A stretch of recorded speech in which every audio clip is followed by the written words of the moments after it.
Let's bring in the Attorney General of the state of Arizona, Mark Brnovich, who joins us now.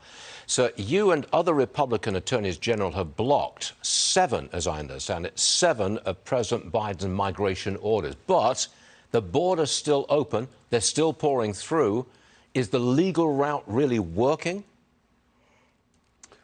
Stuart, thank you for having me on.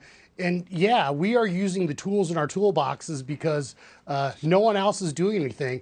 And one of the things that we need to make perfectly clear is, look, I'm a first-generation American, and as the Attorney General of Arizona, there are a lot of things I'd like to be doing and not having to sue Joe Biden all the time over his failed policies. But the reality is, for example, when he tried to rescind Title 42, I'm very proud of the fact that our office and we went in and argued and stopped them from doing that, because it's just one tool in the toolbox to stop the lawlessness and the chaos that's going on our southern border. So have we been successful in every case? No, but we've been successful in many cases, and we are doing more than anyone else in this country to stop Joe Biden from turning over control of our border to the cartels. The Democrats, certainly on the left, they want the president to declare a national climate emergency. I would suggest that we could do a national border emergency. I mean, why not? But they're not going to do it, but why not? Look, when the cartels and the gangs seize control of our southern border, Americans are paying the cost, not only in treasure, not only are hard-earned taxpayer dollars being wasted, but we're paying the price in something you can never measure, and that's in human lives. And the reality is that there is a man-made disaster occurring right now. There is a massive tidal wave coming to the United States, but it has nothing to do with climate change. It has everything to do with the man-made disaster that Joe Biden created on our southern border. And the reality is that the greatest threat right now to our long-term security is our open borders.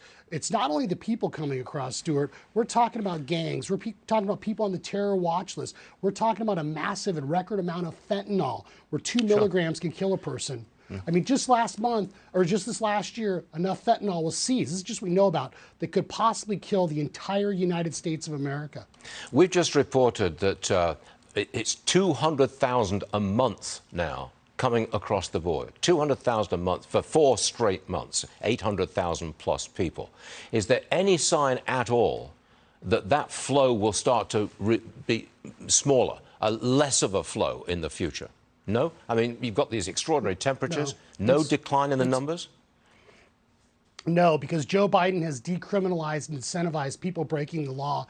And this crisis, this catastrophe will not stop until Joe Biden and Kamala Harris love middle America more than they love central America.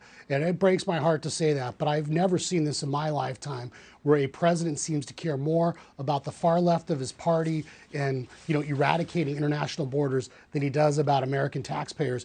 And we are paying the cost. And when you say 200,000 people a month, let's put it in context. That's like the entire population of Orlando, Florida, every single month. And then on top of it, you have hundreds of thousands of gotaways, just 800,000 since Joe Biden's become president. Extraordinary stuff. Mark Brnovich, thank you very much for being here and pointing it out. We always appreciate it. Thank you, sir. Thanks, sir.